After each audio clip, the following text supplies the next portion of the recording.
All right, greetings everybody. Star-studded, another star-studded interview. I got the Trap Witch.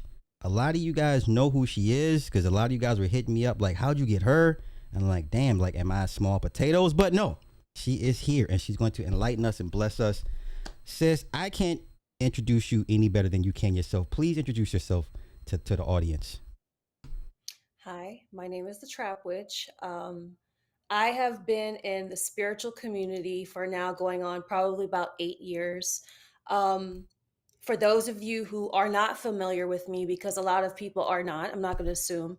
I was a person that was really called by spirit to this work. It was not something that I planned for my life. I was out here being a city girl, living my best life, being real basic. And when people talk about like having God send a burning bush, and you be like, me, imposter syndrome. So I've been in the work for 8 years after receiving the calling. I have an art degree. I was going to be a lawyer. Like, so many things just redirected me to essentially what was destiny and fate. So I've been in the work for 8 years.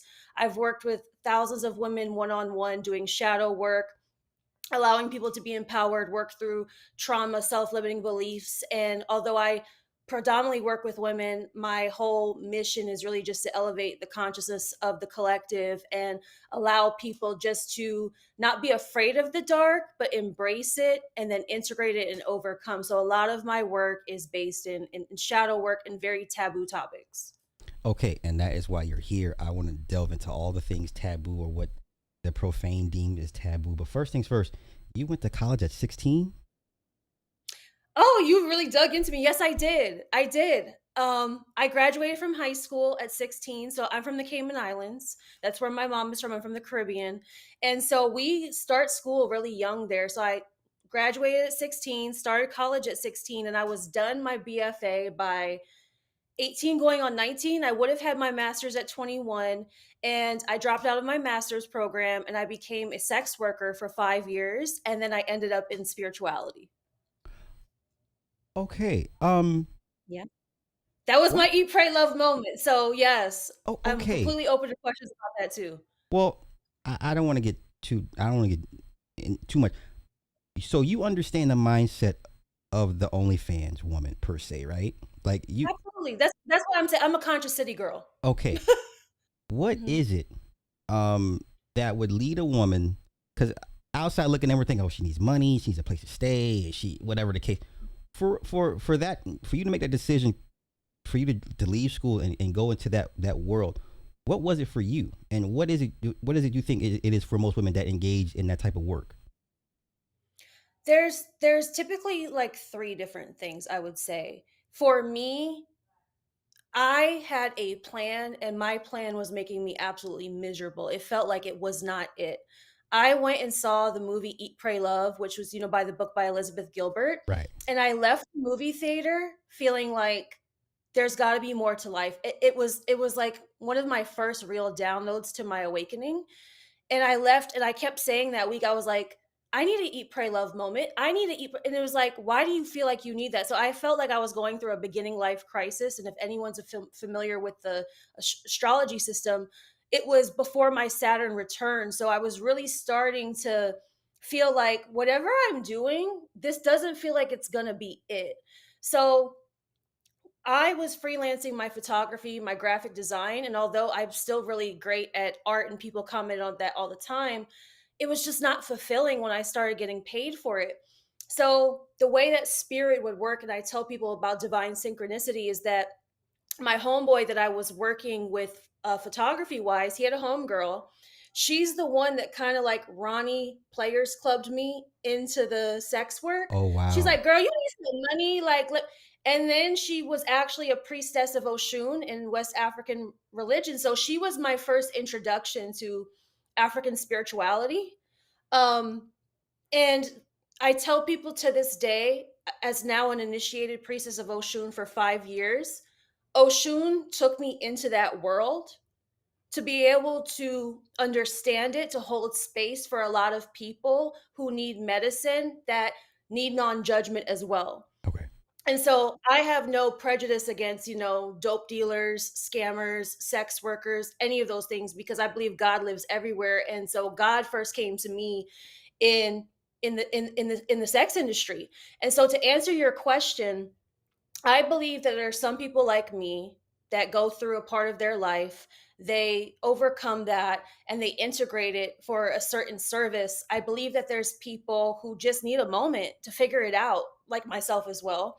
I feel like there's people who are trafficked, which I'm absolutely against. I don't really condone pimp culture. I don't really condone, trafficking culture. And then there are some people that are desperate. But when I worked with women that were like hematologists by day and sex workers by the weekend. So I worked with women who had 9 to 5 jobs, who were doing this for extra money, for exploration, for the enjoyment of it. So the one thing that I can say is that it's a very misunderstood industry, and it is a spectrum. And a lot of times we assume because a woman is hypersexual that she's not intelligent. We assume that she's hypersexual, she doesn't have anything to offer. So I've been really breaking a lot of the stigmas. And, I was very demonized when I came into the spiritual community because there was a lot of people who didn't think I was worthy of being a spiritual leader because of the past in sex work. Wow. So do you accept how you were brought in? Did you ever say, you know what, I could have been brought in a different way? Maybe Mhm. did that ever cross your mind, or are you okay with how you were introduced into that realm through that realm per Yes, se? because it was divine. Okay. It was divine. Everything about my experience was divine. I didn't have a bad experience in the 5 years that I worked. And I tell people that it was one of the first things that really introduced me to integrating my intuition in a new way, because I was very intuitive in the way I attracted clients. Like I was understanding the law of attraction and visualization and manifestation without putting those terms to it. Okay. So I was naturally doing that, where I'd say, okay, I want to make this amount of money, or I want this type of client. And I had very high self esteem doing it because I never wanted to be a person who was desperate, Mhm. in what I was trying to attract. So yeah, I have no problems with how I was brought into it. Okay. What was the moment you said, okay, I've done this, time to move on, transition out of this? What was that moment for you? It was in 2016 because I left in May 2017. Um, I just started spiritually awakening. I went through a divorce. I was actually married when I was a worker, and my ex-husband was Nigerian, and he was also a part of my awakening story. And so we went through a breakup. I actually started cheating on him with the trick. I said I would never do that in my life. And again, when I tell people I was awakening and there was just things I couldn't explain. I had a gravitational pull to a man that came in there, and he would be kind of the undoing of my marriage, but he helped um irritate the things in me that were holding me back from becoming the trap witch, because I'm still friends with my ex-husband to this day. But I tell people all the time my ex-husband would have never been able to be the trap witch's husband. Okay. He could be her friend, but it was my divorce, because I think that tragedy, I think that things that are sent to destroy us, make us feel like failures, are often where the activations of spirit lie the most, which is why I'm so passionate about shadow work. Because when I was going through that, not many people understood and not many people could help me. So I literally would like lay on the ground and like cry to God. I'm like, please help me. And I always tell people, like, a lot of people expect, because we're highly indoctrinated, that God is going to come down as an old ass fucking white man and help us. Pretty much. and, Yeah, that sounds about right. and- and what I've come to realize is God's like, hey, you want a cake? Here's some fucking flour. Here's some sugar. Here's like, what do you have? What do you have already, and what do you need? But I truly believe in that God meets and spirit meets people that meet them halfway. And that's what I was beginning to learn, because I would start getting the synchronicities, and I'd be like, man, am I going fucking crazy? So I talk a lot about spiritual psychosis. I was like, fuck, because there's moments when you're awakening, it's a slippery slope. Mhm. And if we look at stories, like one of my favorite movies is Gods of Egypt, although they whitewashed the hell out of Oof. it, right? But I Yeah. really like Gods of Egypt because I really think when they showcase like how Moses was getting the calling, he's sitting there like talking to himself. He looks crazy. But essentially, there's a way that God holds the mirror up and is like, you're looking for this old ass white man to come down, but maybe you need to look at yourself. Right. So, yeah, I would say that I started getting the burning bushes, and Spirit would also send messengers, like whether it was through a client. Listen, I would be at the Kroger, right? And I would be in the wine aisle. And this man started walk up into me and just start talking to me, just like start confessing. So I would have people start confessing and looking for solace within me. And I'm like, listen, I'm just trying to get some fucking roasted turkey from the deli. Can you leave me alone? And I would start recording the conversations to tell my friends, I'm like, yo, why is this happening to me? So I was getting the messages, I was getting the messengers, but for a while, it was like, what am I supposed to do? Because again, like I resonate with Moses' story because you're like, me, dog, like me? Mhm. For why? And I always tell people as well, like if you're familiar with Buffy the Vampire Slayer, I Yeah. feel like that's how my story was too. Buffy's like, hey, I'm trying to go to the mall, I'm trying to go to the gym, trying to, whatever, like go where, go to the who, I'm the what. So and that's where I also help a lot of people recognize that sometimes those who are chosen don't feel worthy. Okay. Is that what leads to the imposter syndrome for you at times, or did it at one point?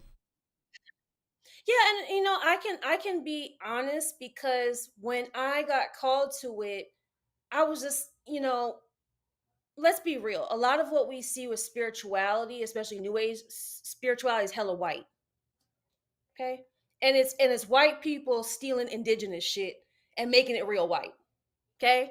I'm half white, I'm biracial, but again, like I told you, I was raised in the Caribbean. So I identify as a Caribbean woman. And so when I was getting called, I was like, this don't feel resonant to me. So if I'm going to do this, how am I going to do it? So I tell people I was at a point where I was watching like a lot of narco culture shit. So like I was studying, cocaine cowboys and Griselda Blanco Yeah. and I was yeah, I was watching all that shit. And so I really resonated with Griselda Blanco because she was an Aquarius like myself. And I'm like, hey, we not cutthroat like that. So why was she like that? And I realized she had inner child issues. Okay. She had to build a very strong ego to protect herself. And so even when I was going through my awakening, I was always a good girl that felt like I had no protection. Okay.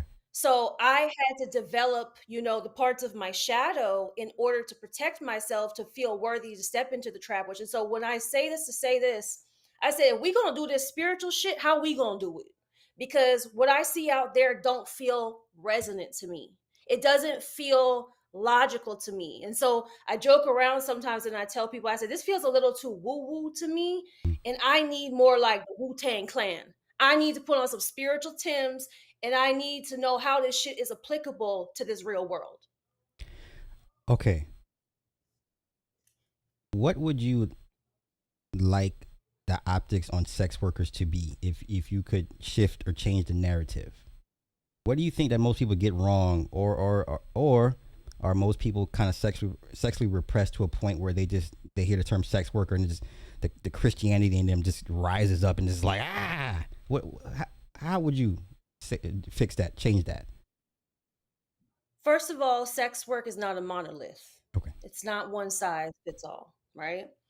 And for me to share a part of my experience, I recognized the therapeutic aspect of it because spirit did send me people who were suffering, whether it was mentally, whether it was physically. There were times where I had someone who had just been diagnosed with prostate cancer and is coming from a biopsy and is like, look, I'm 70 years old. So I just to give you some insight, I did tantric massage. So I wasn't a full service girl. And just to give you guys, optics on that, like full service means you're escorting or you're selling ass, you're selling pussy. I wasn't Right. doing that. There was limitation for me.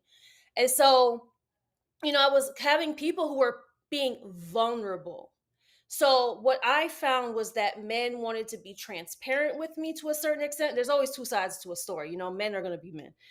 But they wanted to be vulnerable, they wanted to be transparent, and they wanted a safe, sacred space. So, what I will tell people is that truly sex work is one of the most ancient practices that a lot of high priestesses were a part of. And another biblical story, and I use biblical stories just as a reference to identify with. And my story is much like Esther, Queen Esther, who was put in the harem and eventually went on to be a queen that freed her people. And so I tell people, yeah, listen, there's girls who just want a trick. Let's keep it funky. But again, there's not a monolith. There's people getting money.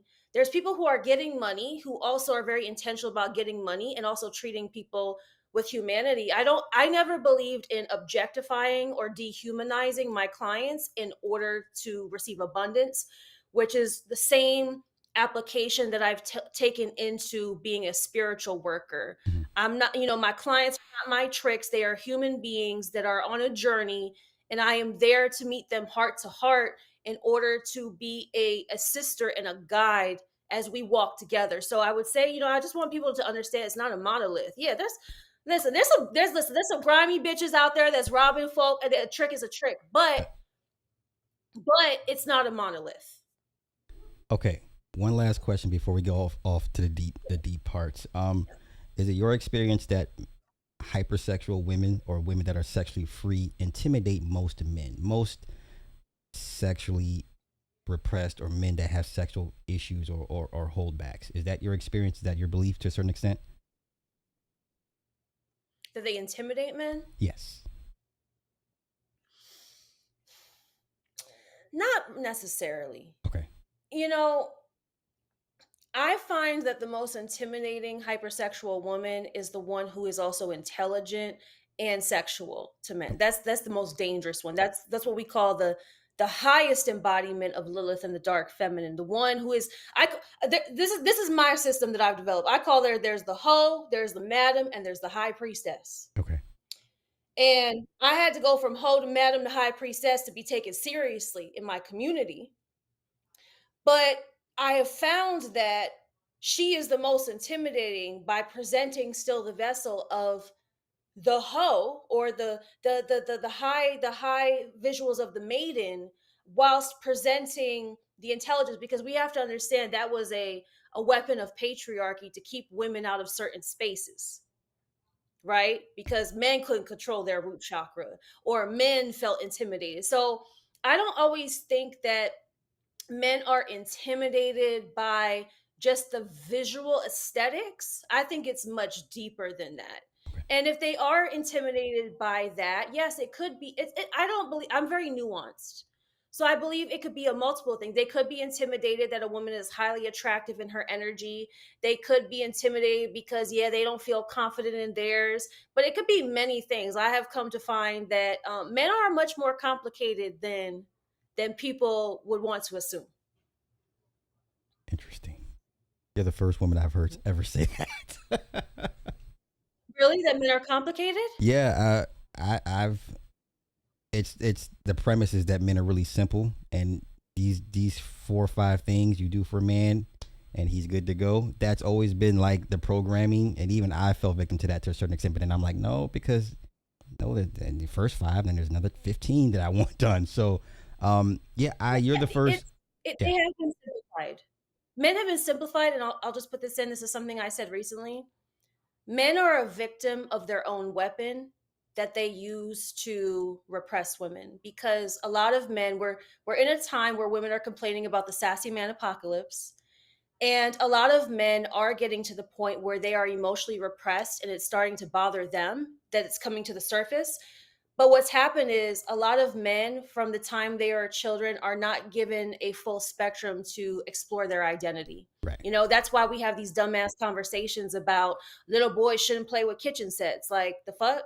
No. So men are more complicated than they've been allowed to express, Okay. But that's because they've been restricted to identify with one thing due to capitalism, patriarchy, and all these other things that they said that they enjoyed, but now clearly they don't as much as they say they do. So what do you say to those that say, okay, that may be true, but the way the world Mhm. works and runs, it will just simply not allow men to be that. In the transits that we're heading into, they're going to have to, because we are in a time where just getting the money and the man's world that we've built is not even going to work for men anymore, and that's why we're seeing a major reckoning of very powerful men that have been respected due to their pockets are falling and collapsing, and we're going to see more of it over the next 20 years. Okay. Is that partly also this sassy man era? Is that part of it too? Like the bucking back. I don't know. I don't even know. How do you see it? Soft boy era. Men just saying, you know what? I There, need her to go there 50 on me. How? I scratch my head on it. I'm old school. I'm a dinosaur. I'll be the first Mhm. to admit that. How are you seeing this? And what does it look like to you? A lot of men are fighting to hold on to a system that hasn't even been put in position to really help them. And so what we're seeing is them fighting for everything that they've been taught because they've been taught it's right. You're familiar with post traumatic slave syndrome, yeah? Yes.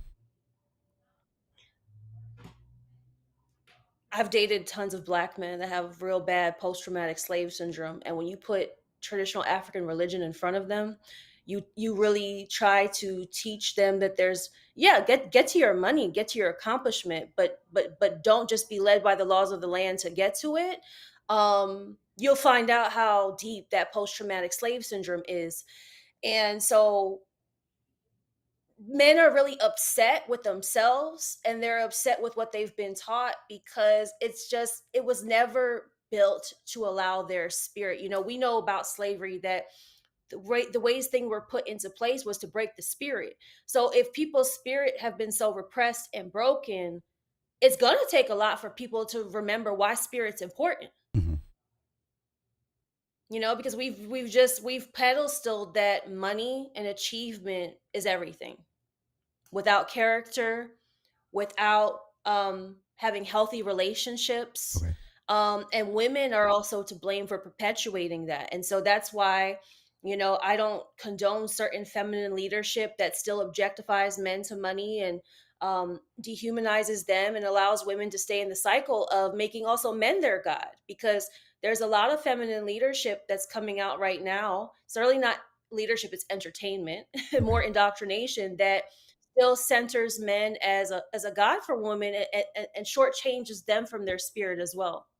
Can you speak to examples without having to put anybody on blast or anything like that? What does that look like for those that may not? They be like, I hear what she's saying, but what does it look like? Because I don't know what it looks like. You know, It looks like, you know, mm, you already know where I'm going with I this. know. It looks like just get that, what is it? Give that ass, get that cash, and leave. Like, or as long as you get his money, you get his wallet, like that's all that matters. You've hit the pinnacle. um I wouldn't limit that to just what it looks like in one way, but like that's city girl mentality, and I Okay. get it, but we're even seeing the collapse of the city girl era, because if you're not going to be a conscious city girl, you're going to get caught up. That's why we're seeing people like Young Miami right now, unfortunately, getting caught up in the demise of Diddy. Right. Okay. Before we get off into the women aspect, for men that need the help, that don't recognize they Mhm. they know they need help, they don't know where to go on that type of level. What would you recommend these men to go? Type of woman should they seek out for the help?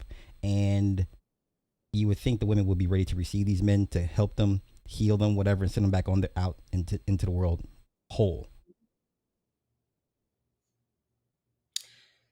I feel like I've started working with men. I've been receiving a lot of men in the past 2 weeks. I would tell brothers that if you are looking to align with a woman, whether she's a healer, medicine woman, or just a sister friend, or even someone you're dating, just make sure that she has healed her hurt around men. Listen, I've been greatly hurt by men. I went through the most traumatic uncoupling of my own life, maybe the end of 2022. And I think one of the biggest tests of that was not taking my hurt and then turning it into a part of my medicine Okay. that I was giving out to my people, because I know that's how dark energy also gets you to go off path. And I know for me that the family unit is a huge part of my calling, where it's like, although I'm in the power of women, I believe we do need men. I do believe we need our brothers, and the future is family. It's not female, it's family, or however which way you identify. Love, big love to my queer community. Like, I fuck with them too. I'm an ally with that. Like, we just need to get back to remembering that we should not have to dehumanize one another in order to feel powerful. Okay. So I would tell brothers, just watch out. Like, if a woman feels like she has to dehumanize you, it's the same thing with brothers. There's tons of men that dehumanize women to feel powerful and to Mhm. feel alpha. That's not alpha. That's real big beta shit. Um.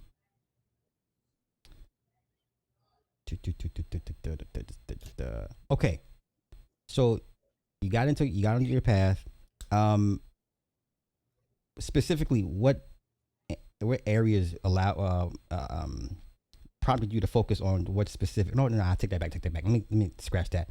Divine femininity. The optics on it, not it's looking kind of crazy, right? Has the pendulum swung too far in you guys' direction? As far as the divine feminine, Yes. well, here's the thing.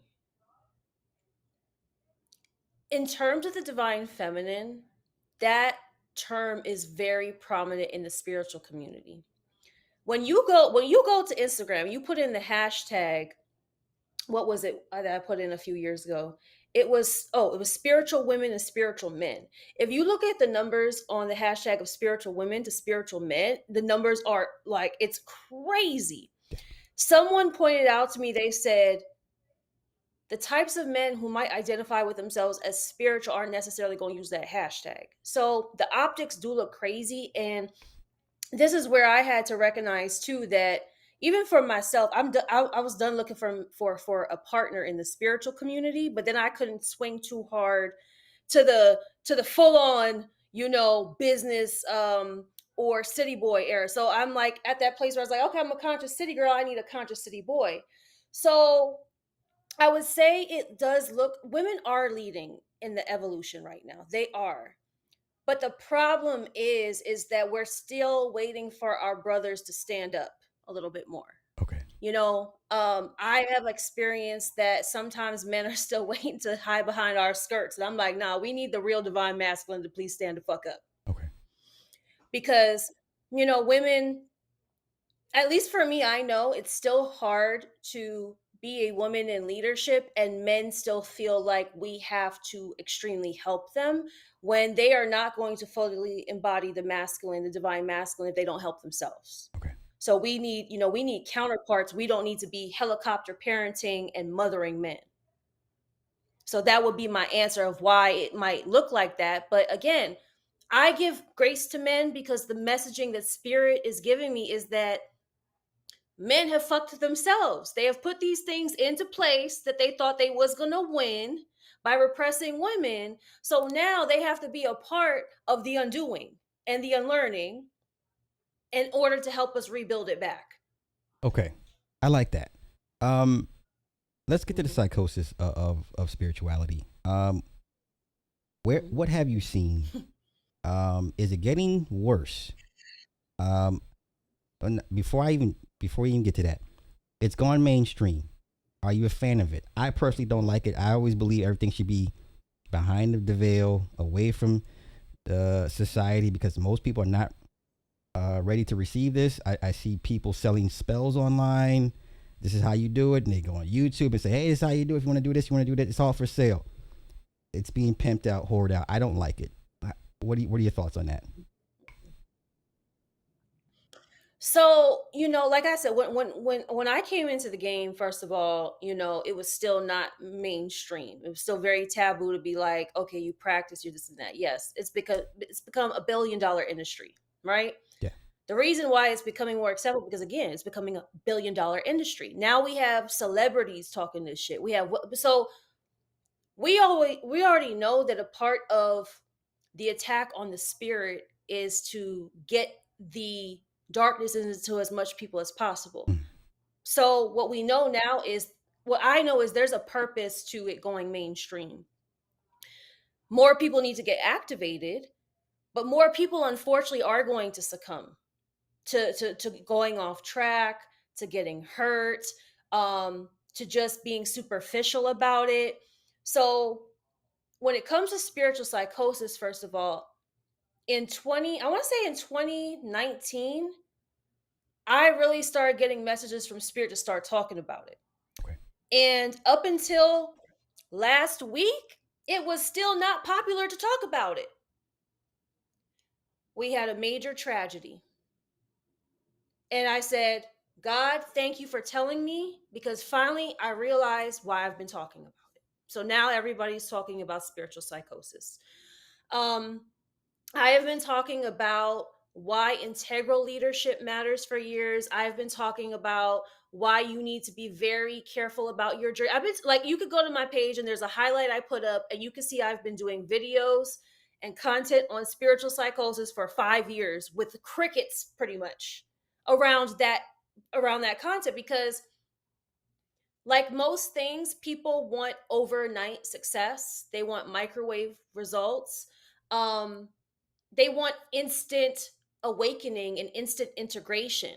You know, I have been very, very responsible, and I'm glad that I've had wonderful elders and mentorship because I take this very seriously. I intend to do this for the rest of my life, but a lot of people want to be grandmaster fucking guru overnight. People are so afraid to say, I don't fucking know. Mm-hmm. And I will never tell you I know something when I don't. I refer out, but it boils back down to greed. It boils back down to greed. It boils back down to capitalism. And it boils down to people's vices, right? Because we know that's all ruled by the root chakra. So, when I saw what happened last week, I'm going to tell you the truth. Like, I never imagined it like that. When I knew something was eventually going to come, I didn't know it was going to be like that. But in my own personal life, spirit started showing me signs about why it was important to my journey to talk about these things since 2018. Okay. I unfortunately had to part ways with mentors who have gone through and are still going through psychosis. And it's hard because even in the community, the online community, whether people are self appointed leaders or people because they resonate with them to a certain extent, pedestal them as a leader because of numbers or whatever, sometimes we don't trust our inner authority and we don't lean into, again, creating that own relationship with spirit because we don't trust ourselves. And so, one of the best things I did for myself when I started witnessing some of my mentors going through psychosis, I was like, this shit not fucking right. Like but it boils back to common sense. Okay. You know, I think people have to look at, okay, when people say they are psychic, right? And again, this is because we've had psychic kind of be too woo woo, too wacky, that Willy Wonka shit, right? Is this more psychic or is it fucking psychotic? Like, you gotta be real. Like, there are people promoting things. It's like, bitch, your ideas don't even work for you. So how do you turn this into like substance? How, like, a lot of people are philosophers, they are not practitioners. They cannot show you truly how they are integrating the work, and they are just like living in la la land, disembodied, disconnected, too 5D to function. You got people who are saying they're empaths and they're sensitive to fucking everything, and I get it, but they are just wandering through a maze of half logic. When we think about movies like Labyrinth, like they just like they're disembodied, just going from one psychic to the next, one leader.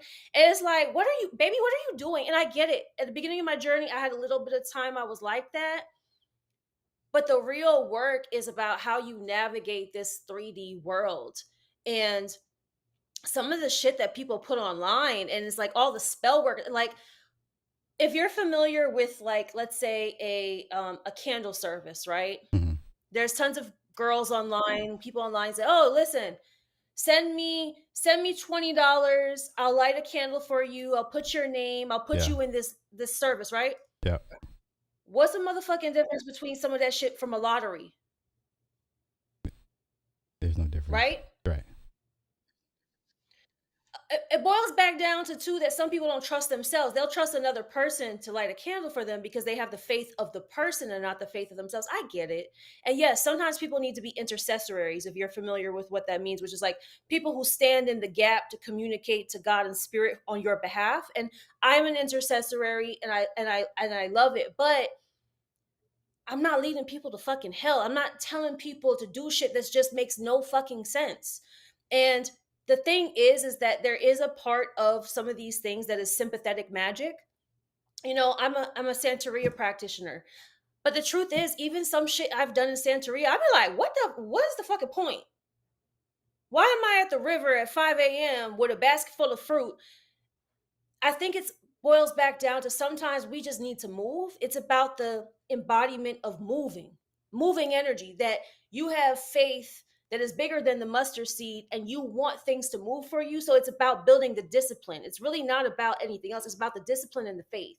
So, my concern is on the internet is people want to be more entertained than they want to be embodied. Right. And that's life, period, most of the time, right? How many possible ticking time bombs, like we saw last week, do you think are, have yet to rear its ugly head? How much worse do you think it's going to be? Somebody already sent me something else. It's a old case that just is going to trial, but a young woman, unfortunately, her and her family did a makeshift exorcism and killed an 8-year-old. It's about to Yeah. go to trial, I Yes. believe. Yep. Um, we ain't seen nothing yet. So here's the thing. There's a part of me that believes that what happened was divine, because at sometimes, I hate to say it like this, sometimes somebody's got to be the sacrificial lamb, somebody's got to be the example for the shift to occur. And we weren't talking about spiritual psychosis until this happened. Right. And if you go to my page 5 days before that happened, I was prompted to make a post about spiritual psychosis in the judicial system, because we had two cases that were being highlighted that people seem cognizant enough to represent themselves and they seem somewhat intelligent and there, but they are experiencing some psychotic things. And I said, welcome to the spiritual community, because some people seem very functional, Mm-hmm. but they have been hijacked. People don't understand that. And I don't know if you've watched this movie. I think this is a great movie about this topic, The Pope's Exorcist with Russell Crowe. Oh yes, yes. It just came on streaming a few months back. Yes, yes. That's a deep, deep, deep, deep It's a movie. great it is, because the whole point was that demon resurrected because he was coming for Russell. He was Mm-hmm. coming for the Vatican's biggest exorcist, because if they could control him, they could control many things. Right. So to say that spiritual leaders can't get hijacked would be incorrect. Why do cults happen? Essentially, there are energies that want high control. And even when we understand our own unresolved shadow work, depression, anger, all of these things are very high control energies and emotions, right? Mm-hmm. When they take hold of people's lives, like, it's hard for people to let go of those things. When we take those energies and we have people who are not doing their shadow work, because these energies make you more of a magnet for possession, and you see them putting it into their collective, putting it into their medicine. People, I don't know if you know this term, it's called folie à deux, which is actually the new Joker The movie. Joker. Yes. It's Yes. called Joker, folie à deux. Shared Yes. psychosis. And folie à deux means shared madness. Yes. Yes. And there's a great movie from, yeah, there's a great movie from the 90s called Bug with Ashley Judd and Michael I remember Shannon that. Yeah. that's all Yeah. about folie à deux. Yeah. So these energies want this constant shared madness, the shared psychosis, and even if we think about it, right? Like, I don't know your views or whatever, it doesn't even really matter, but like when we saw what happened at the Capitol, right? It's like one person's mentality and how it trickles into other people, Hmm. and it can create that influence. It becomes a shared madness, Hmm. especially if it's unstable. So that's why it's really important for me as I heal, because I'm still healing also as a healer, that I don't take anything that perpetuates madness and put it into my medicine, into my people, because then that creates a high control that can be destructive. So I think what's really sad, and is that unfortunately, Danielle, she had to be a sacrificial lamb, but it showed that, first of all, she was living nice. She had a nice car. She had a nice house. She was in a happy relationship, supposedly. She was traveling. She making money. She had followers. This is spirit telling us that none of that shit fucking matters anymore. We are headed into a land where that's not going to save you if your mental health is suffering. If you were to have come across her and you recognize all the signs, all the red flags, what steps or what processes would you have used to help curb that? I don't know. Could you have curbed it? Could you have eradicated that, or that this was just bound to happen? Like you said, it's divine. No one was going to stop this plan of action. You know, I've come to find that sometimes people see things and they just watch it. And sometimes because people don't know what to do, they don't recognize the things and how to, but I feel like there's different levels. What's kind of hard is that she was very high functioning to a certain extent, but if you talk about people like Starhill that you had on, Starhill said she'd been exhibiting signs. Other people, I have heard at least 5 people say that over the past 3 years that Danielle had been exhibiting signs of a little bit of psychosis, and nobody did anything. I watched a YouTube video. I don't know how accurate it is, that they said that her partner had already been having issues with her and texting people, but he didn't want to talk about it. I think what's dangerous is that sometimes it looks like functionality to a certain extent. So Okay. sometimes people have a snap moment, but a lot of people saw. I know for me, when I was experiencing these things with a mentor, and I actually posted about this the other day too, I was like, I gotta go. Like, I can't be around. Like, we're gonna end up hurting each other. This person was starting to, upload pictures to Facebook that he was sleepwalking and lining knives up under his couch in the night. And this is a person who was an extreme psychic. But when I would be in their presence and they would channel to me, I'm like, oh no, no, no, no. There's something in him, whether it's a combination of unresolved shadow work with being hijacked by darker energies because he was mixing the occult. Um, what I do know is some cases are more extreme than others. I've been present to somebody being 5150 due to psychosis. They have never been the same. What's sad is a lot of these cases, here's the truth. There's not enough conversation about how much spiritual possession looks like psychosis because it's very close together. Okay. So people, and I think I blame capitalism again. People have to live, and sometimes people being greedy, they don't take time to just sit down and work on themselves, or they don't dedicate that time. So I don't know if she was just not slowing down, not, no one was like, hey Danielle, like you like, I've been sent a wellness check through my Instagram. I don't know if you know this, but we can send you wellness, and I'm Yeah, like, depending on your damn, y'all post. trying to send Yeah, me a yeah, fucking wellness check? yeah. They sure will. And I'm just like, no one sent this girl a wellness check. Nobody, there's people right now. I'm like, damn, why don't nobody just like get, like, who are your friends? Who are your family? Like, they just want to snatch you up and just be like, hey, we need you to sit down for a moment and you need to just maybe go to rehab for a second. I think it boils down to we really not a community for each other sometimes. Okay. We're not. I Okay. just know that there was too many signs for her to have not slowed down at some point. And what's sad is that she was a mom and she was a partner and she was a daughter and nobody was like, "Hey sis, like."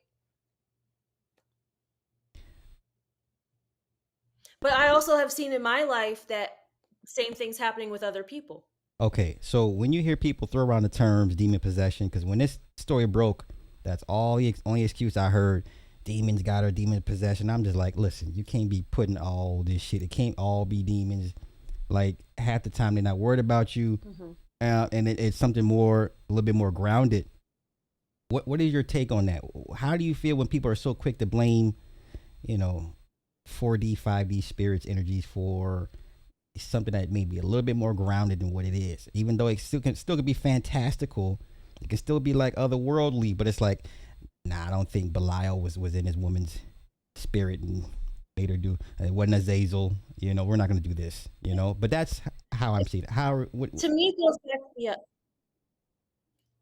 To me, it boils back to disembodiment, Okay. right? Like when regardless of whatever it is, right? Like if you've ever been disassociated and out your body, like I'm gonna be honest, I had a few years ago, I had to come to terms with I wasn't fully healed within some of my own cumulative grief or the abuse I've gone through, and so I experienced reactive abuse. So for those of you who don't know, reactive abuse is when you've gone through abuse and then eventually you fucking snap on an abuser.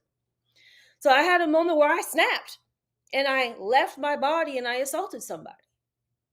In the moment where I left my body, I understand how those are the moments that can make or break us. And in Santeria, we are often warned so much about these types of things of like disembodiment, these just very practical moments. Like for me, I just have to watch my anger. Anger, sadness, depression, all these things, they force a person to disembody and disassociate. And so when you're leaving your vehicle constantly and you're floating in the astrals and you're not in control.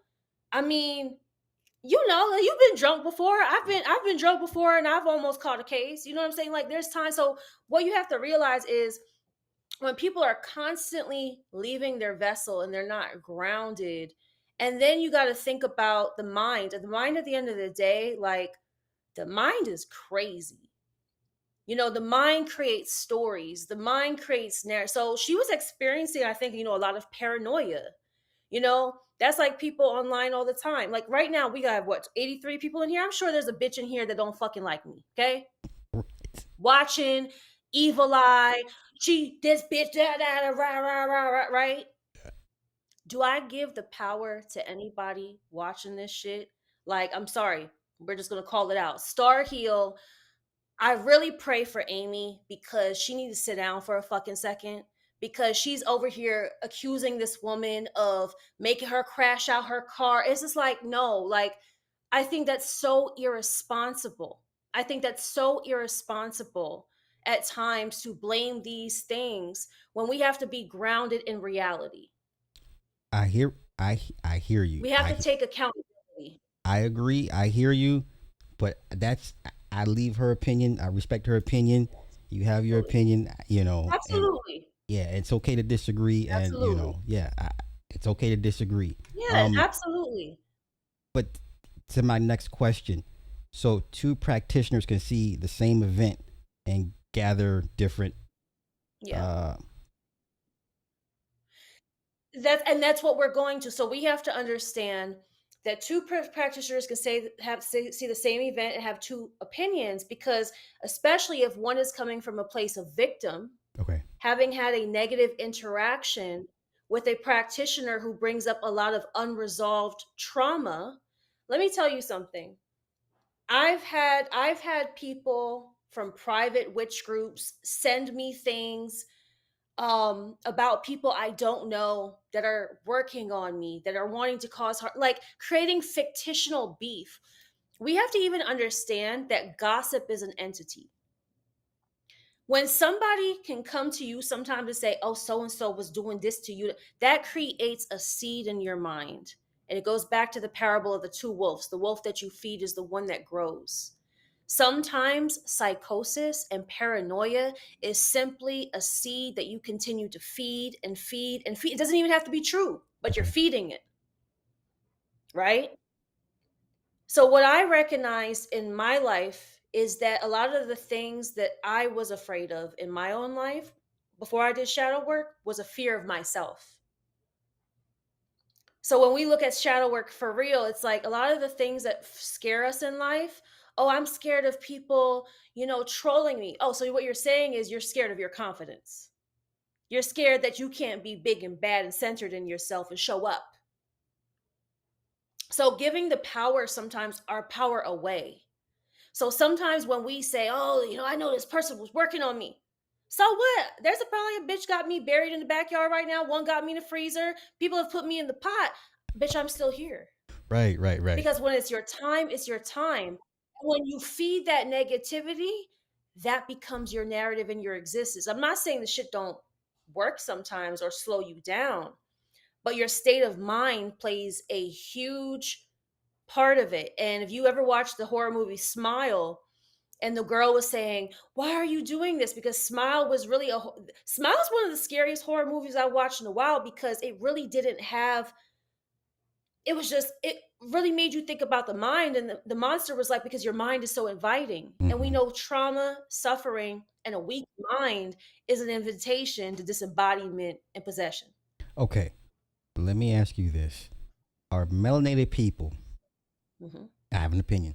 Are melanated people the most spiritually broken people on the planet? Hence, why we catch so much hell from everybody.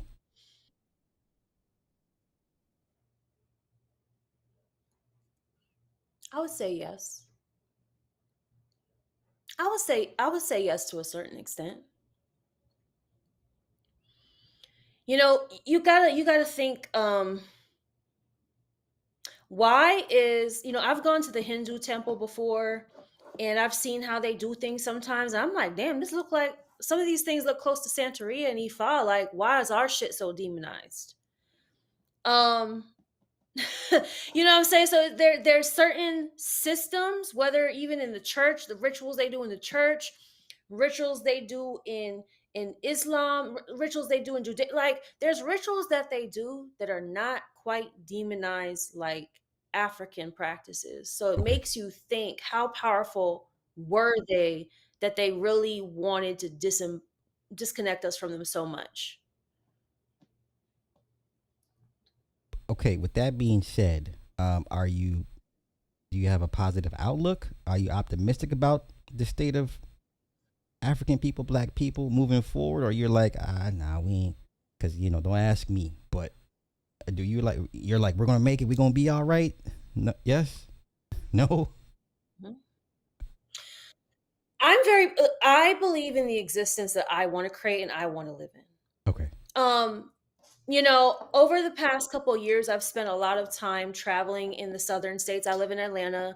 I've traveled to Florida. I've traveled to Louisiana. I've traveled to South Carolina, and I've visited a lot of the places where slavery occurred, and it was very large. Like, I've visited the largest slave owners, mansion. A few years ago for the 4th of July. And it really makes me think, when you really look at the effort that was created to disconnect community, because I'm sure you know this, where like they purposely separated people from their tribe so they didn't understand each other. Right. So they couldn't talk to one another. So they couldn't speak the language. Yeah. I really kind of see that still in the community. I saw it especially coming into the Witches of Color community. And I can be transparent that I received a lot of negative feedback because I'm a lighter melanated woman and I'm biracial. So, there's those qualms. But what I know is that there's just such deep wounds about collaboration and unity. And we know this even with Harriet Tubman. I don't know if she really said this or not, but she's like, I freed a number of them. I could have freed how many more if they knew they were slaves. Mm-hmm. And I've recognized even some of the work that I've done in community. Some people are slaves to their egos. They're slaves to competition. That crabs in a bucket shit is for real. That crabs in a bucket shit is for real. And Okay. it is very hard at times to band together. It's funny that you mentioned Atlanta. I used to live in Atlanta, and you as a practitioner, other Hmm. practitioners in Atlanta, maybe I wasn't tough enough to survive it. It just got to a point to me it's just too weirded out. I'm like, I can't be around this. Average people that go there, they always say there's something about this place is not, it doesn't vibe with me. How are you and other practitioners able to not only survive but thrive in such a spiritually hostile environment? I'm on my own wave. Okay. I got to be on my own wave. Um, I agree. Atlanta is a clusterfuck of shit. Um, we got the hoteps. We got the people that are, EFA, but they still on some major hotepery. Like, people like to mix too much shit here. And again, I'm big on embodiment. I'm big on application. So I was talking to this guy, right? And we was having a debate. And like I said, I'm still on my city girl shit. Although I could put on my whites and my alekes and all my shit, that's just not my jam daily. I'm not walking around in my white. I did my year in white. I couldn't wait to get out of it. I want to put on my bust down. I want to put on my makeup. I want to do, I want to express. And so him and I were having a debate about how that interferes with spiritual embodiment. So he was kind of saying his preference was more natural women, whatever have you. And I said, you really think that interferes with spirituality? Like, I'm like, it's only if you make something your master. Like, I could put my wig on and I could still get on this fucking podcast and this stream and I could talk my shit. This is a self-limiting belief you have about spiritual women. And I said to him, because he was big into, like pharaohs or whatever, I said, sir, did your pharaoh not adorn? Oh, he got mad. I said, "Did your pharaoh not adorn? Did your pharaoh not wear eyeliner? Did your pharaoh not wear gold? Did your pharaoh not stunt and put that shit on? Did it interfere with his teachings? Did it interfere?" I said, "Sir, when you go to every fucking tribe in Africa, everybody has a beauty standard. You got people stretching their necks, you got them painting their face, you got them scarification, you got them putting mud in their hair. How does that interfere with how you show up in your community and what you are doing?" So I can't. Oh, he told me I was projecting. I said, you know what? You're just not for me. So what I recognize is, again, I love knowledge. I love history. I love these things. We're at a point where it's like we need to go beyond the fucking here's my onk, here's my this. What the fuck are we doing for each other in this moment? And so Atlanta's tough because I know I've gone to spaces where I'm just like, I don't belong here. You know what I'm saying? I'm not on this grand rising sister, and because I'm not wearing the copper jewelry. I don't discriminate against that. But if you are allowing your judgment of me to disconnect from our heart and our minds and our evolution as spiritual family, then we can't work together. So, unfortunately, at times, I have realized, like they say, not all skin folk is kinfolk. So I've had to go to Malibu, California, Calabasas because they've opened their door to the trap witch and they share the resources and they don't gatekeep. And it's there's a deep, it's a deep trauma in our community. So I can't fault it, but we gotta stop making excuses for it. Okay. Beautiful. That Beautifully but said. yeah, I really don't fuck with the circles here in Atlanta. Like, Okay, so should we adopt the spook by the that sat by the door type of move that you just implied, having to go to Calabasas, having to go to them people, because they will open the doors and open the books up for you, and then you bring back and give those that are ready to receive. Is that the move to make moving forward?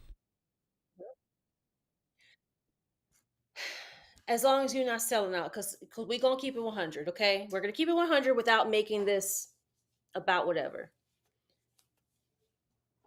A certain former guest of yours offered me allyship, correct? Correct. I was told just by another practitioner community, they was like, just be careful with her because she's posted some things I don't think is in support of your movement. So I confronted. I said, hey, sis, I appreciate your allyship. I appreciate your interest in my brand. If we are going to be an allyship, I need to make sure our values are aligned. Can I confront you about this issue? Can I see where you stand? And I held the space. I received the data. And then I realized later, very much a week later, that our values were not aligned, which is the reason why now I'm on this show. Okay. So when I say, I use it as an example to say, we have to look at the spirit and the values. Okay? That's where the tricks are. Someone recently brought this up to me about Nelson Mandela and Winnie, his wife, right? Mm-hmm. Where at some point Nelson was starting to get into these rooms that were a little like, bro, you selling out a little bit? And his wife went more radical. I think you have to find a middle point of staying true to your values without selling out. So as long as you are aligned, it don't matter what they look like. What is the spirit and what is the intention? That's what we have to get to.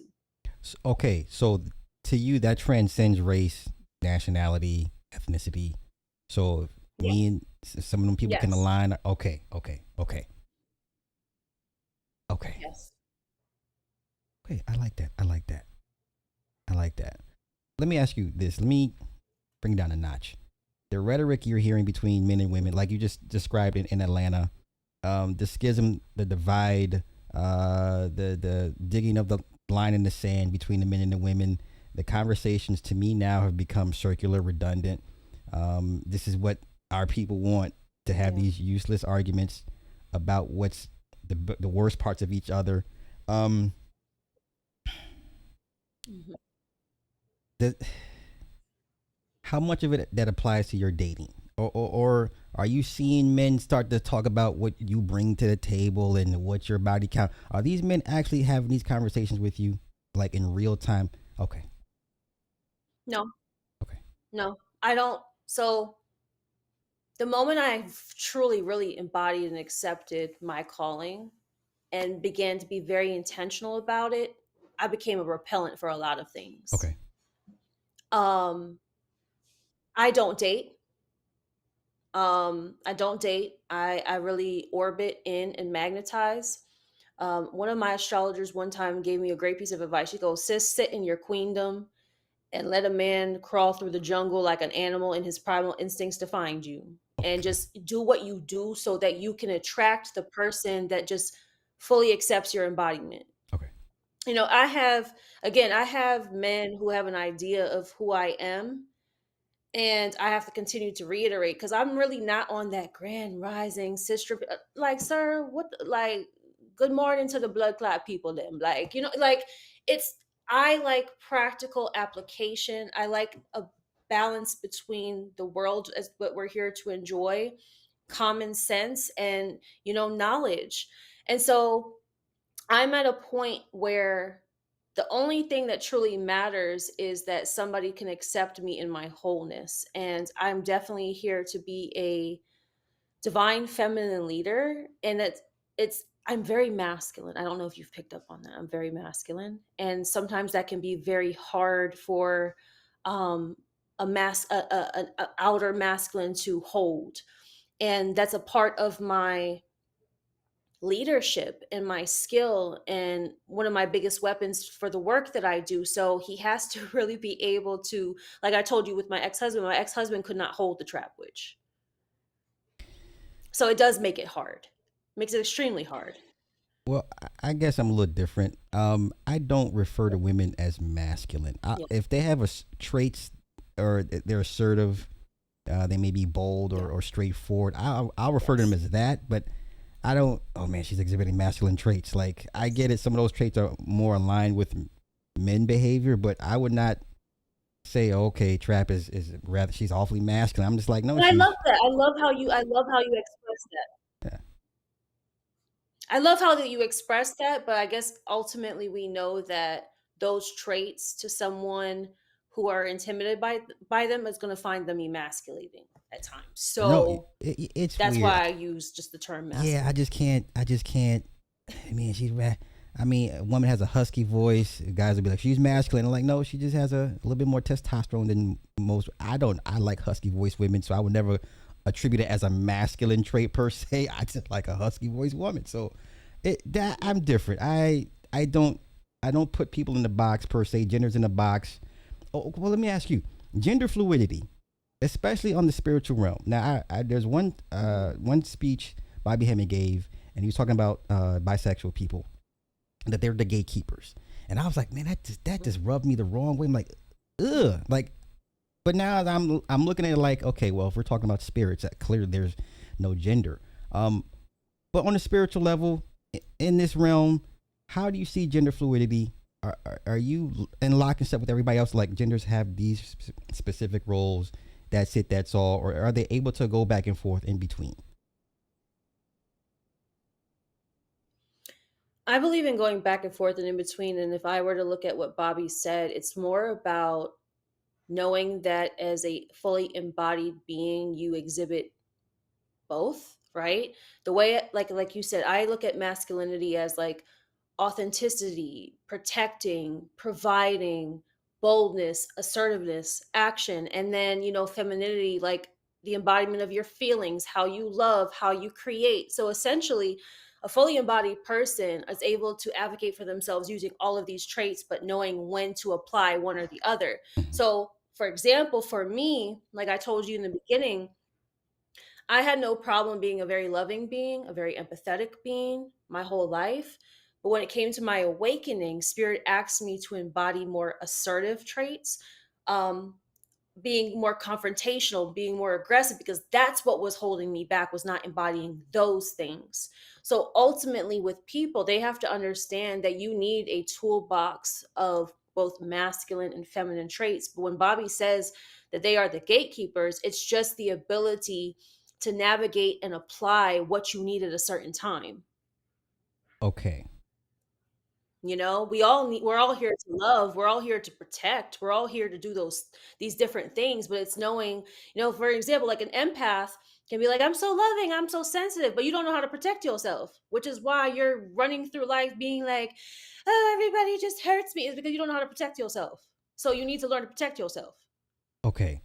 So delving a little bit deeper with the gender fluidity part, how much are you willing to accept from a man that can go back and forth? How much is like too much?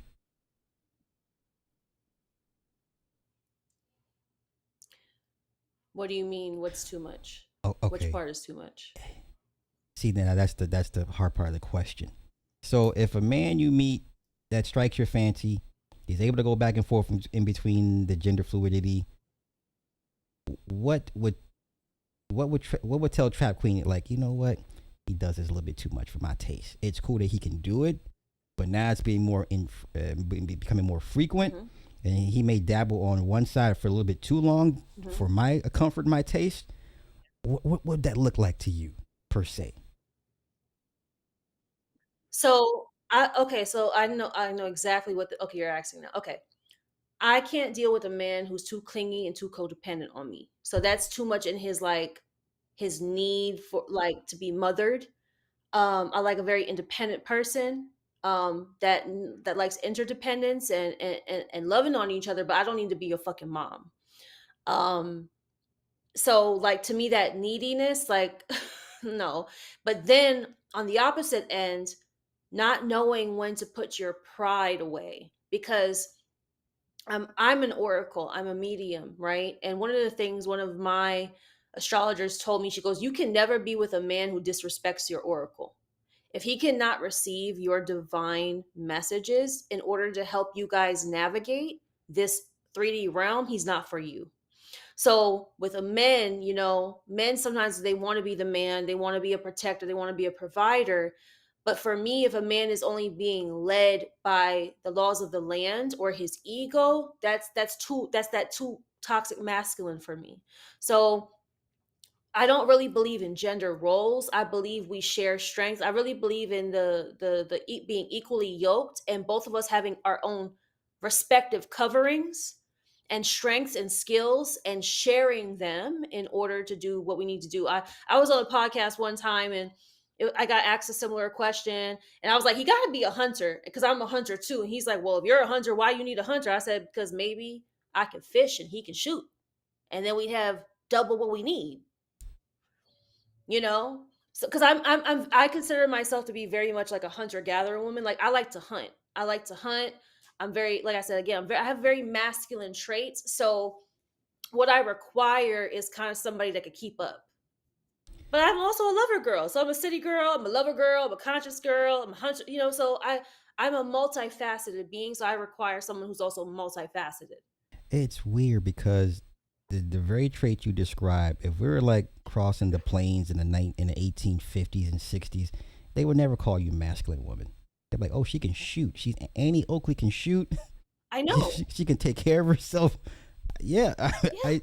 it's just weird to me. So okay, Yeah, but it goes to show you how much, okay, right? How much men have fought to take women out of some of these spaces. I literally had to Google one day, like, were women ever great hunters? There's information about it, but it's hidden from us. If we don't go looking for it, we'll be sitting here and we'll be, there's times where they'll say, oh, men are the only ones who are, naturally more polyamorous. Okay, listen, common sense will tell me there's a fucking female cat in my backyard and she's had 3 litters and they all for different baby daddies. So she's naturally polyamorous too. Okay? So nature's gonna show me exactly what the fuck it is. She likes different men. And she like she'll fuck one this week, fuck the other, as long as she likes them. So to me, I'm looking at nature. It's like, and I feel it in my nature. And I made a post one time about feeling like I'm not sure if I'm naturally monogamous. I like monogamy. I like the idea of it, but in my nature, I don't feel it. okay, So therefore, when men are saying women are not naturally, what does your body tell you? What okay. does your common sense tell you? What does nature tell you? I don't know if you agree with that, but there's a lot of things that because things have been written, we assume it's everything, like the fucking Bible. Well, you know, A man puts it in a book and we just take it as the word. yeah, my thoughts on monogamy. God bless those that can do it. I Every blue moon, I have to. Mhm. I see a target. I just got to, and it's That's natural. That's natural. Even as a woman, when I'm in a relationship, okay, yeah, but like I go to the gym every day, and I tell people I was like, shit, it looked like a Godiva G rail train in here. Like that's what it looked like. not a good dive with you. Oh Lord. Yeah, that's what I call it the Godiva G rail. That's what that looked like in there. And um. if you think about probably in certain times in history, it wouldn't have been, like slut shaming each other about it. It would have been probably like a grand royal party. Okay, I'm glad you said that. The sexual shaming of women. Now with social media, Hmm. that's all you see now. They bring on these OnlyFans models just to shame them for what they do with their bodies, mindset, whatever the case may be. It There's a bunch of us that say that's not working. The shame has been removed, for whatever reasons. Um, why is that? Why is that most men's default setting? Like your body count and look what you're doing, and the semen goes to your circulatory system and it lives in your brain forever. And you've heard the rhetoric. How does that? Do they sound crazy at this point? Like why? I think you should. The shame should be. It's not. It shouldn't be an arguable point at this point. Like it should be like, what, just they're gonna do what they're gonna do. Why is it most men have issues just accepting women being sexual beings that they are, and sometimes it may not. It just may be just your turn. You may not be the one, her last one. You know, I don't know why the word relatability popped in my head because I'm not as sexual as I am. I still believe in sometimes leaving things to the fantasy because I require a deeper connection, right? Okay. And so I think when we just slut shame people, we assume because nothing is left to the imagination that there's nothing deeper to relate to. That's what I heard in my mind just now.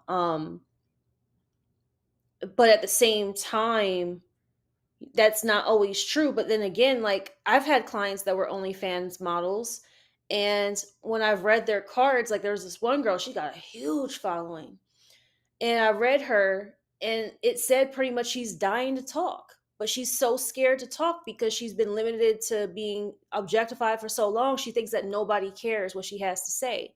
Okay. And she has all these facets to her that she wants people to relate to, but she's scared to lose, whether it's the money, whether it's the this, whether it's the that. And so I think that also like again, I think it just boils down to how we relate.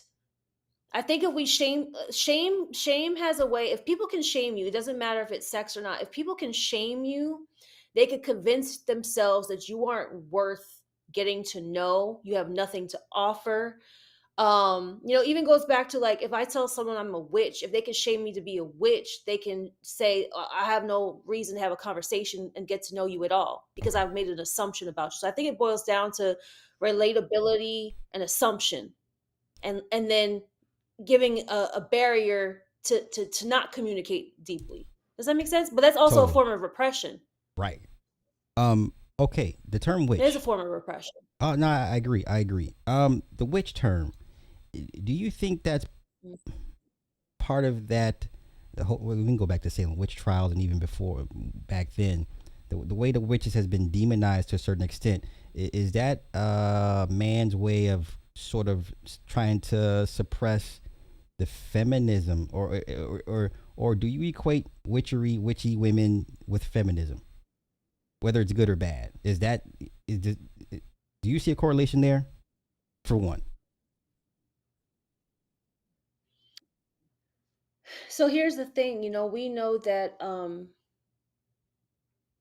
women women banding together are dangerous in any capacity, whether it's in the lower octaves of their wounds or in the higher octave. So I think one of the things that we know about the witch trials was like we also know that other bitches was snitching on witches, right? They Right. was like, "Oh, you saw Sarah Sue, you saw her out there."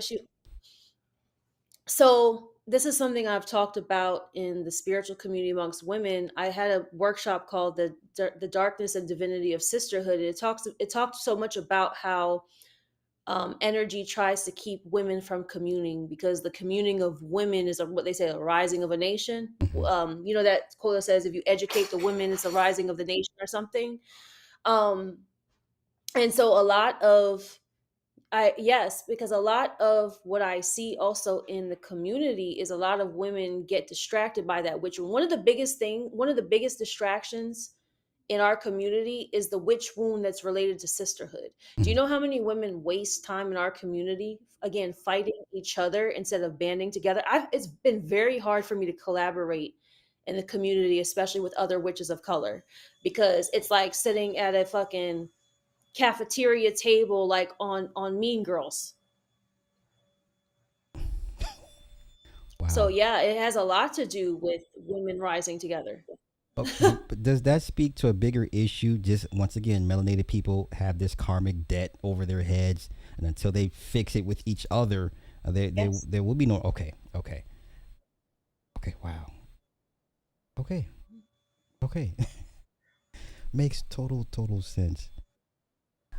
Yeah. That's Okay. why one of my proudest moments is when I have my classes and I look at the Zoom or I look in the room and I have a shade of every woman from this earth and every demographic because I know I'm here to unite all women, but I really know that I have a lot of work to do with black women. And that's been, again, like I said, that's been challenging because one of my karmic debts to carry is that I'm in this skin suit that's a little bit different, Mm. and it boils down to why should we listen to you anytime I have a town hall meeting about the issues in the black witch community. It's like, well, who the fuck is you to talk? You light skin, you mix, like, I'm like, okay, we'll still carry on. That's crazy. I. Yeah, that's one of my that's one of my self-limiting beliefs to overcome this lifetime. Okay.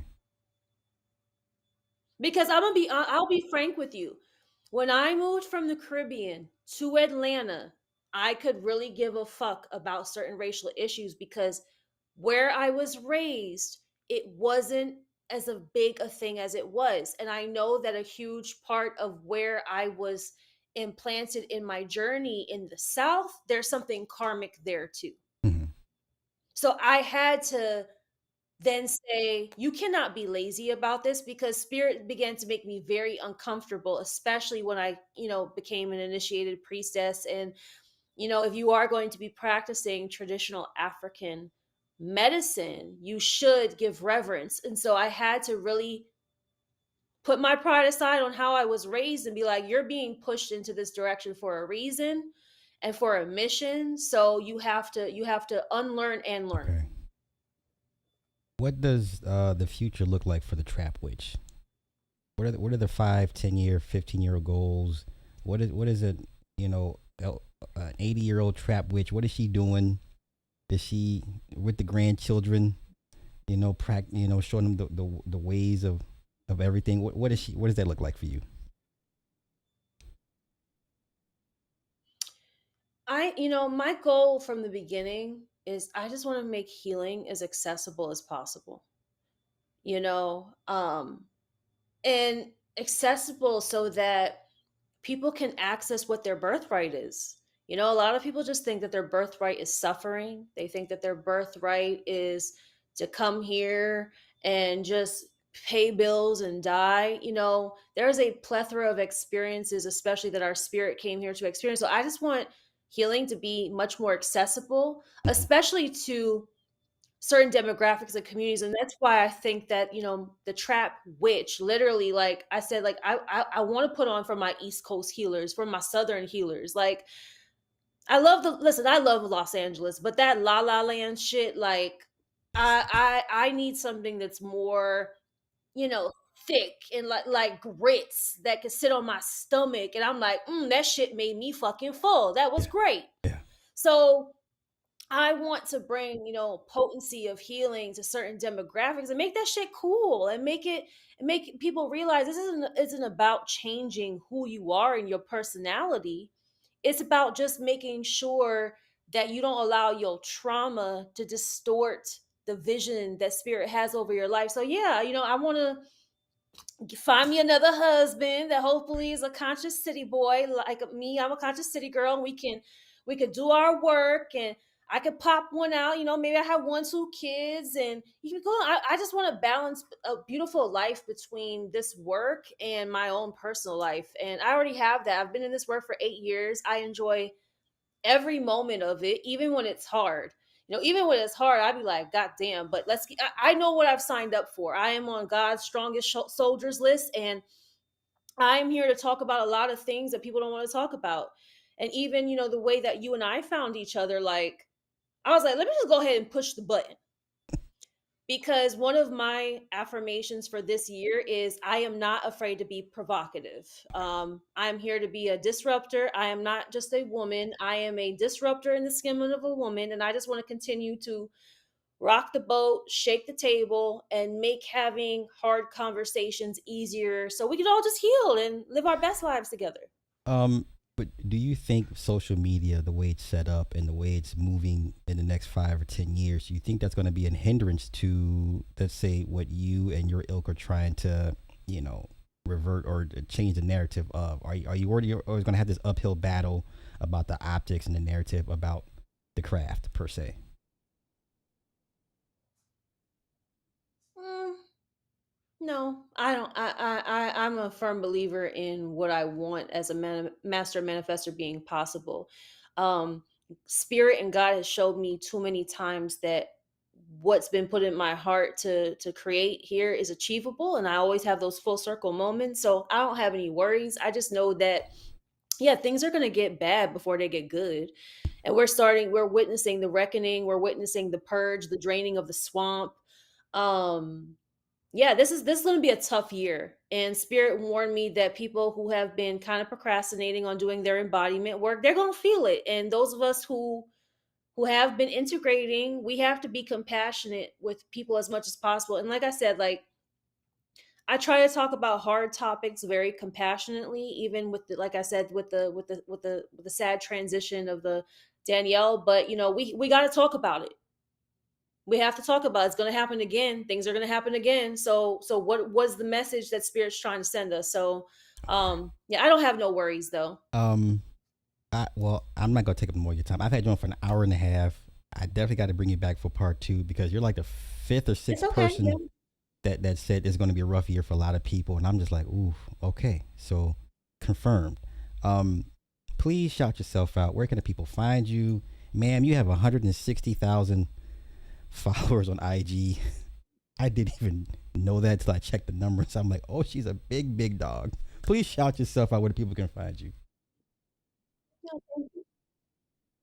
On Instagram, I am the Trap Witch. And then if you would like to book a call, mentorship, thetrapwitch.com, that link is in my bio as well on my Instagram. I'm on YouTube too, but I haven't been posting too much on there, but I'm going to get more active on there again. And eventually I'm going to step back out into, the cities and do some in-person events again. It's time to go out and touch the people in That person sounds again. dope. Well, I'm not gonna hold you. I humbly thank you. I applaud your works. You're definitely Thank you a diamond out here because it's a cesspool. It really is. So I'll definitely will be in touch with you and thank you, I think. thank you for all the gems you drop on me today and the Thank audience. I you can't thank you enough. So go enjoy the rest of your day, my dear. as well. Thank you. You're welcome. All right. I'm sorry about the lag. It's not me. I think I don't know. So I'll switch platforms for another interview. But shout out to everybody that came through. Shout out to the Trap Witch. Yeah. So the pivot continues. Carrie, thank you for the 20 on the cash app. I appreciate that. Thank you. So I'm gonna get out of here. I gotta come back in a couple hours. We're gonna sit down with Will Blast. We're gonna talk some hip hop. Listen to Drake. Kendrick stands. All you Kendrick Lamar fans, this man done used the AI Tupac. It's over. If you're a Kendrick fan, it's over for y'all. Six God done spoke. Shout out to Drake. I'm Team Drake. Y'all have a good one. Peace.